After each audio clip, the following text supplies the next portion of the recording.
تاکہ ہمیں تقوی کا احساس ہو کہ تقوی کسے کہتے ہیں، ہم بچنا جانتے ہیں،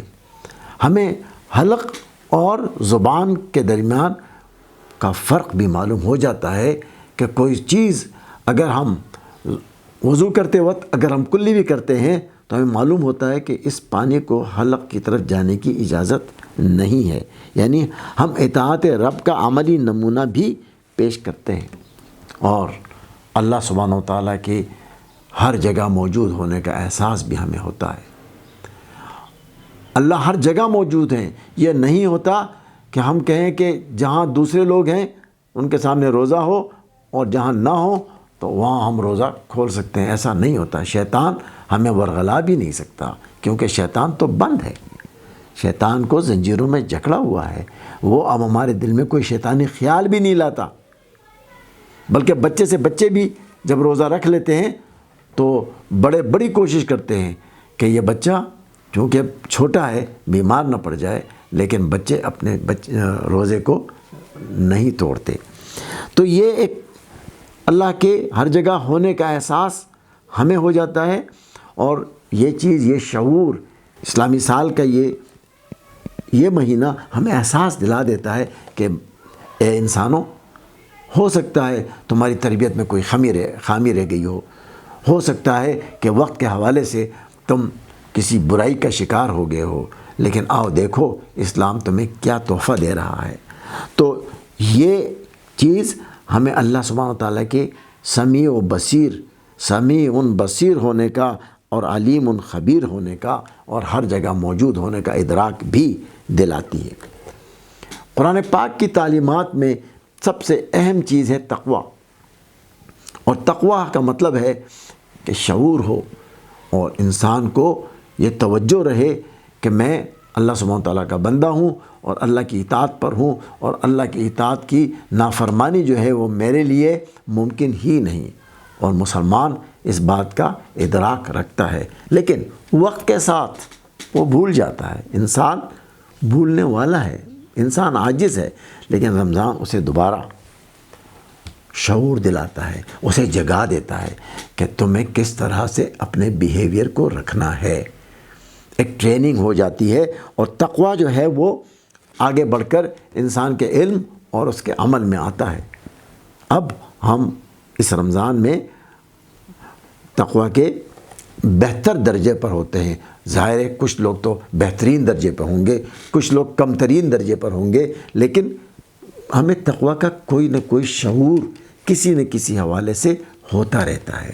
اور ہمارے علم اور ہمارے عمل میں یہ چیز آ جاتی ہے۔ اب دوسری چیز دیکھیے، اللہ سبحانہ و تعالیٰ نے فرمایا وَاسْتَعِينُوا بِالصَّبْرِ وَالصَّلَاةِ۔ اب صبر تو پورا دن ہم دیکھتے ہیں کہ صبر کیا ہے، اور ہمیں اصل میں یہ بات اپنی نیت میں رکھنی چاہیے کہ ہم نے رمضان میں صبر سیکھنا ہے، اور صبر کی ہماری تربیت ہو رہی ہے۔ ہم بے صبری نہ کریں، ہم ایون افطار کے وقت بھی بے صبری نہ دکھائیں، ہم پینک نہ کریں، بلکہ بہت سے اچھے لوگ اس بات کو سمجھتے ہیں اور اپنی گاڑیوں میں وہ اپنے ساتھ کھجور رکھ لیتے ہیں کہ اگر افطاری کا وقت بیچ میں آ جائے تو ہم افطار کر لیں گے، پھر گھر پہنچ جائیں گے۔ پینک کرنے کی کیا ضرورت ہے؟ ہم تو صبر سیکھ رہے ہیں، بے صبری نہیں سیکھ رہے۔ تو جتنا ہم اس بات کو سمجھیں گے ہمارا رمضان اور بہتر ہوگا، ہمارا تقوی اور بہتر ہوگا، ہمارا صبر اور بہتر ہوگا۔ اور فرمایا وَاسْتَعِينُوا بِالصَّبْرِ وَالصَّلَاةِ کہ تم نماز سے مدد حاصل کرو۔ اب دیکھیے کہ رمضان کس طرح ہماری مساجد کو بھر دیتا ہے، کس طرح نمازی جوق در جوق مساجد میں داخل ہوتے ہیں، اور بہت سے ایسے حضرات جو سارا سال مسجد میں نظر نہیں آتے، لیکن دوران رمضان اللہ سبحانہ تعالیٰ ان کے ہدایت بڑھا دیتا ہے، اور ان کو اسپیشل رحمت کے ساتھ مساجد میں ان کا آنا جانا شروع ہو جاتا ہے۔ اب یہ ان پر ہے کہ اس آنے جانے کو صرف رمضان تک رکھیں